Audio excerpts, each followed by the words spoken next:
জানিয়ে দেব সর্বশেষ আপডেট বাংলা সংবাদ। শুরুতেই শিরোনাম। যুক্তরাষ্ট্রের চাপে দুর্নীতির বিরুদ্ধে বড় পদক্ষেপ, 11 জুনের মধ্যে সাংবিধানিকভাবে পদত্যাগের নির্দেশ। এরপর থাকছে মার্কিন যুক্তরাষ্ট্রের ভিসা নিষেধাজ্ঞা শুরু, স্টেট ডিপার্টমেন্টের 7 শ্রেণীর ব্যক্তির তালিকা প্রকাশ।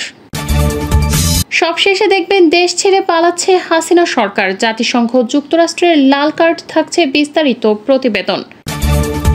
এতক্ষণ শুনছিলেন সংবাদ শিরোনাম, এখন থাকছে বিস্তারিত। সাবেক পুলিশ প্রধান বেনজির আহমেদের সম্পদ ক্রোকের আদেশ এবং তার বিদেশে চলে যাওয়া নিয়ে আলোচনার মধ্যেই জানা গেছে যুক্তরাষ্ট্রের চাপে সরকার দুর্নীতির বিরুদ্ধে বড় ধরনের পদক্ষেপ নিয়েছে। সরকার ও আওয়ামী লীগের গুরুত্বপূর্ণ পদে থাকা একাধিক ব্যক্তির সঙ্গে আলাপ করে জানা গেছে দুর্নীতি, মানবাধিকার ও গণতন্ত্র প্রশ্নে যুক্তরাষ্ট্রের সঙ্গে আওয়ামী লীগ সরকারের সম্পর্কের যে টানাপোড়েন চলছে তা থেকে উত্তরণের প্রথম ধাপ হল বেনজিরের বিরুদ্ধে ব্যবস্থা গ্রহণ। যুক্তরাষ্ট্রের সঙ্গে সম্পর্ক উন্নয়নের মধ্য দিয়ে ক্ষমতায় টিকে থাকার জন্য পর্যায়ক্রমে এমন আরও কিছু ব্যক্তির বিরুদ্ধে ব্যবস্থা নিতে পারে সরকার। দুর্দান্ত প্রতাপশালী ছিলেন পুলিশের সাবেক মহাপরিদর্শক বেনজির আহমেদ। তার বিরুদ্ধে দুর্নীতির অভিযোগ ও হাজার কোটি টাকার সম্পদের তথ্য প্রকাশের পর একা হয়ে পড়েছেন তিনি। চলে গেছেন পরিচিত গণ্ডির বাইরে। তবে বেনজিরের অবস্থান নিশ্চিত হওয়া গেছে।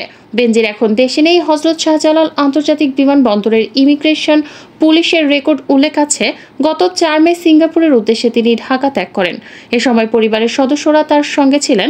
এদিকে বেনজির পরিবারের সম্পদের খোঁজে তল্লাশি অব্যাহত রেখেছে দুর্নীতি দমন কমিশনের অনুসন্ধান টিম। ধারাবাহিকভাবেই তারা বেনজির পরিবারের নামে বেনামে নতুন নতুন সম্পদের তথ্য পাচ্ছে। 2009 সালে আওয়ামী লীগ সরকার ক্ষমতায় আসার পর টানা 3 মেয়াদে ক্ষমতায় আছে রাজনৈতিক দলটি। এ সময় দলের বিভিন্ন পদে বা রাষ্ট্রের বিভিন্ন পদে থাকা অবস্থায় অনেকের বিরুদ্ধেই নানা অভিযোগ উঠেছে। এ সময় ক্ষমতাসীন দলের বিভিন্ন পদে বা এমপি পদে যারা রয়েছেন তাদের বিরুদ্ধে দুর্নীতির অভিযোগও উঠেছে। বিশ্লেষকরা মনে করেন, যখন যারা ক্ষমতায় থাকেন তখন তারা ক্ষমতাকে মূল হাতিয়ার হিসেবে ব্যবহার করেন, এরপর জড়িয়ে পড়েন নানা ধরনের অপকর্মে। যারা ক্ষমতায় থেকে অপরাধ করেন অথবা ক্ষমতা ব্যবহার করে অপরাধ করেন তার পুরোটাই হয় সরকারের সাথে যোগ জাসজে। ক্ষমতাকে কেন্দ্র করে অনিয়ম ও দুর্নীতি করার বিষয়টি পুরোটাই ক্ষমতার একটি অপব্যবহার চক্র। তারা একপাক্ষিকভাবে অনিয়ম দুর্নীতি করেন না, তারা সরকারকে বিভিন্ন ধরনের বাড়তি সুবিধাও দিয়ে থাকেন। এখন থেকে আরও বছর 2 আগে পুলিশ প্রধানের পদ অবসরে যান বেনজির আহমেদ। এই 2 বছর তিনি অবসর জীবনে ছিলেন, কিন্তু হঠাৎই গণমাধ্যমে তার অঢেল সম্পত্তি নিয়ে প্রশ্ন তোলা হয়। একইভাবে সাবেক সেনাপ্রধান জেনারেল আজিজ আহমেদের বিরুদ্ধেও দুর্নীতির অভিযোগ উঠেছে, যে অভিযোগ যাচাই বাছাই করেছে দুদক। সাম্প্রতিক সময়ে বিভিন্ন অনিয়ম ও দুর্নীতির ঘটনায় দুদকে ব্যাংক অ্যাকাউন্ট তলব কিংবা সম্পদের অনুসন্ধানের বাইরে ক্ষমতাসীন দলের প্রভাবশালীদের বিরুদ্ধে খুব বেশি পদক্ষেপ নিতে দেখা যায়নি। বরং পদক্ষেপ নেওয়ার ক্ষেত্রে রাজনৈতিক পরিচয়কে গুরুত্ব দেওয়া হয় বলেও দুদকের বিরুদ্ধে বিভিন্ন ধরনের অভিযোগ ওঠে। সাবেক পুলিশ প্রধানের বাইরে কয়েকজন মধ্যম সারির কর্মকর্তার বিরুদ্ধে অভিযোগ উঠলেও তেমন কোনো ব্যবস্থা নিতে পারেনি স্বায়ত্তশাসিত এই প্রতিষ্ঠানটি।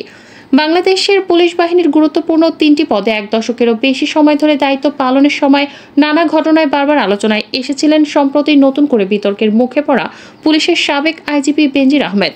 1988 সালে পুলিশ বাহিনীতে যোগ দেয়া মিস্টার আহমেদকে বিশ্লেষকদের কেউ কেউ মনে করেন স্বাধীন বাংলাদেশের ইতিহাসে সবচেয়ে প্রভাবশালী আইজিপি, যার বক্তৃতা ও বিবৃতিতে ক্ষমতাসীন রাজনৈতিক দলের প্রতি সমর্থনের বহিঃপ্রকাশ ছিল প্রায় নিয়মিত ঘটনা।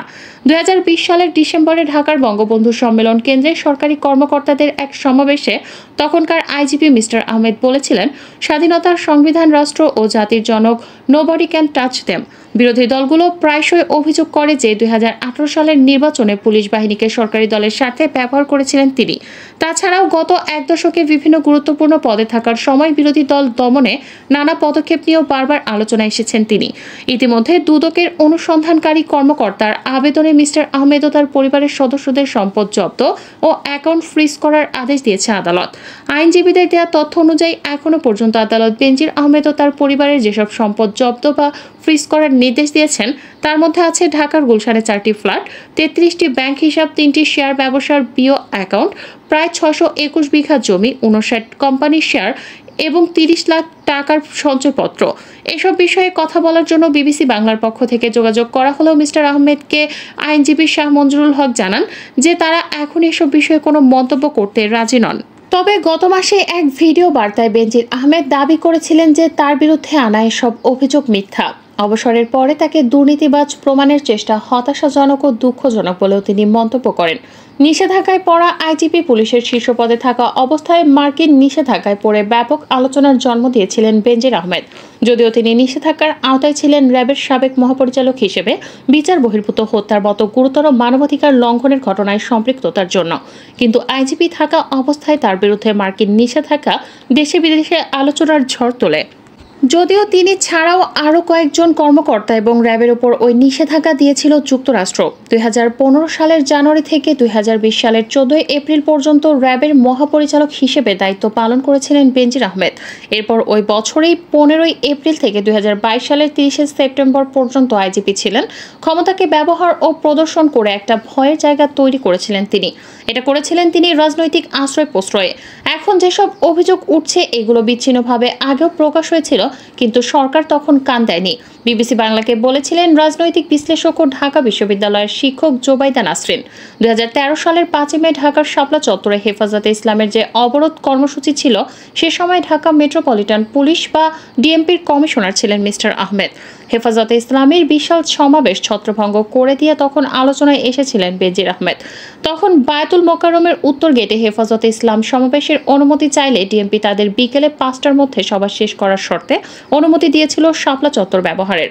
তবে এক পর্যায়ে শাপলা চত্বর থেকে হেফাজতে ইসলামের কয়েকজন নেতা ঘোষণা দেন যে তাদের দাবি যখন 13 দফা দাবি দিয়েছিল সরকারের কাছে, না মানা পর্যন্ত তারা সেখানে অবস্থান করবেন।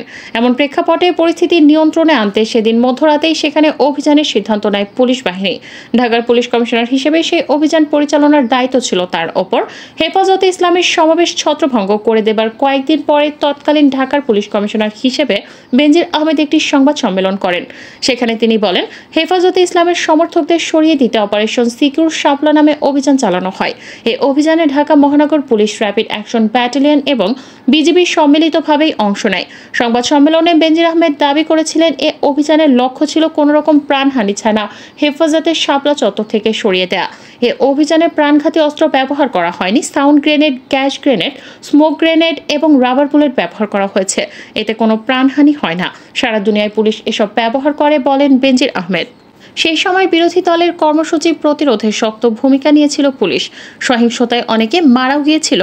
তখন বিরোধী কর্মীদের লক্ষ্য করে সরাসরি গুলি করার অভিযোগ উঠেছিল পুলিশের বিরুদ্ধে। যদিও সরকার বা পুলিশ বিরোধী দল দমনের সব অভিযোগ প্রত্যাখ্যান করেছিল। 2013 সালের ডিসেম্বরের শেষ সপ্তাহে 10ম জাতীয় সংসদ নির্বাচনের আগে বিএনপির কর্মসূচিকে কেন্দ্র করে গুলশানে খালেদা জিয়ার বাসার সামনের সড়ক বন্ধ করে দিয়েছিল পুলিশ।